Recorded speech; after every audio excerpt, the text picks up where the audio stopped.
அனைவருக்கும் கணித வணக்கம். இப்போ பார்க்க போகிறது 8ஆம் வகுப்புக்குரிய கணக்கு பயிற்சி 3-8ல் 2வது கணக்கு பார்க்க போகிறோம். சரியா தவறா என கூறுக. இது வரைபடம் உள்ள பயிற்சி. இது இப்போ பார்த்தீங்கன்னா -10, 20 என்ற புள்ளி 2வது கால் பகுதியில் அமைந்துள்ளது அப்படின்னு சொல்லி கொடுத்துருக்காங்க. -10 என்பது என்னது? எக்ஸ். ஒய் வந்து என்னது? 20. அப்ப மைனஸும் பிளஸும் எந்த கால்பகுதியில் இருக்கு? 2வது கால்பகுதியில் அமைந்துள்ளது அப்படின்னு சொல்லி கொடுத்துருக்காங்க. அப்ப இந்த கேள்விக்குரிய விடை என்னது? சரி. எக்ஸ் மைனஸ் ஆகவும் ஒய் வந்து பிளஸ் ஆகவும் இருக்கிறது 2வது கால்பகுதி. அப்ப இந்த கொஸ்டினுக்குரிய ஆன்சர் சரி. அடுத்த கொஸ்டின் பாருங்க. -9, 0 என்ற புள்ளி எக்ஸ் அச்சின் மீது அமைந்துள்ளது.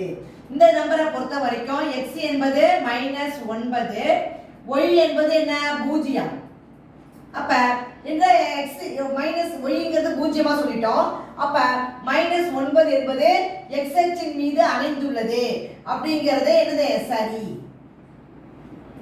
அடுத்து பாருங்க.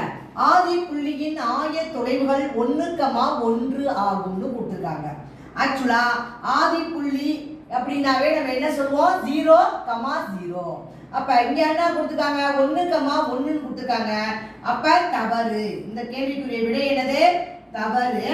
அப்ப ஆதி புள்ளி அப்படின்னா நம்ம எதை எழுதுவோம்? ஆதி புள்ளி இஸ் ஈக்குவல் டு என்ன எழுதுவோம்? 0, 0.